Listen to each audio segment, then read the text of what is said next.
Welcome to this week's Cattle Call. I'm Susan Littlefield. A little green on the screen midweek is not a bad thing. Did we reach a bottom in the trade, or we kind of just got some stabilization going on? Really nice to see that I mentioned the futures turn around, but if you remember to Tuesday, June hog futures were higher than June cattle futures. So what does all of that mean? We're going to talk about that and a whole lot more. As you see, Brad Kooima is joining us. He is with Kooima and Barlick out of Sioux Center, Iowa. So is there some stability maybe, Brad, showing up in this cattle market? Well, I thought, thanks for having me on. I thought it was, couldn't help but smile when you mentioned the cattle hog comment. I told the younger brokers in here, I said, well, write this one down. So, if a customer ever says, have you ever seen like cattle and hogs about the same price? You can say, yeah, actually, I did, I've seen it before too. And I've actually seen it with cash hogs one time where it's the same price long ago in the 80s. But, it's nice to see finally an up day, and maybe a little perspective here. We'd all like to have better markets, Susan, but a year ago, it was, I remember this time frame a year ago feeling just completely about the uncertainty. It was very, very, very difficult. So at least we're making some progress. So I think there's a couple of oddities in the market, of course. You mentioned the cattle hog spread. That's very unusual. It's funny that the hogs don't seem to have any problem chasing the cutout, right? Cutout's gone straight up. It doesn't seem like you hear the hog packer whining about, I can't get anybody to work, right? I don't know. Does the hog packer pay more? I know the work is a little less physically demanding, but you know me, I'm sarcastic. So we got a $300 box beef price, and we're happy because somebody's willing to bid $1.90. Where is the disconnect? And I've bitched about the lack of leverage here every time. I probably shouldn't do that every single time, but there's some real queer parts about the market right now between what's going on at the hog packing house and the cattle packing house that I think we just need to keep it on the front page, and hope that maybe by raising the awareness, Susan, that maybe we can bring enough pressure, political or otherwise, to bear, and we get some fairer prices paid for the people that are doing the hard work of producing it. So is there a chance that we could see this hog cattle contract thing happen again in the nearby future, or was this just one of those little blips on the radar? Well, it doesn't appear that there's much to stop this hog thing. So, if the cattle don't wake up and smell the coffee here pretty soon, there's a chance that you're going to keep this thing pretty tight. Because I don't know, cash hogs are as high as 125 here today, I'm told. So if the cattle doesn't start to pick up steam, we're probably going to be stuck here for a little while. And frankly, I do worry a little bit that because of the cost of feed, you're going to have a pretty willing seller here at the feedlot. That's going to be.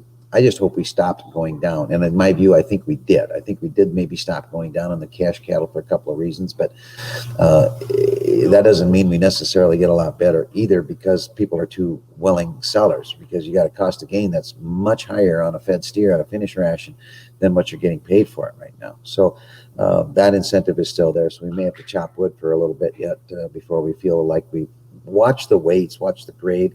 If we see that, tip over, that's less supply, and things can change real quickly then. But usually that takes a little longer than we'd all like to admit.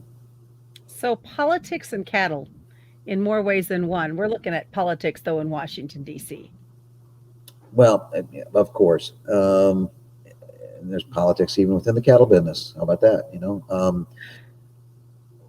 As more awareness, frustration, dismay, is going on. This didn't start yesterday. There's actually 3 bills that have been introduced in Congress to address in one way or another the situation, and so there's being some political work done, I know, toward those. Maybe it's going to be something that's in between those bills. I don't know, but I know that there's some political will, if you would, to try to affect some change there. And of course, I'm engaged with the NCBA, and our organization is attempting this voluntary approach, and in some ways are struggling with it. And so, the reality of what happens if that fails, is that regulatory solution or potentially legislative solution. So I don't know, sometimes I think we sit around and talk politics like we make the rules. We don't, I don't, they do that in Washington, right? So what they can get done right now, I'm not sure. Honestly, this political climate, you might actually have a better chance at something like that passing than you might have had 2 years ago. 2 years ago, you couldn't even get these types of legislation past the Senate Ag Committee because the chairman wouldn't move it. So things are a little different there. I don't know where the solution is, but it'd be nice if we could do this without having someone else tell us how to do it. So on that topic, it felt to me this week that there seemed to be a little more stability in the bids in areas and from different places. Okay.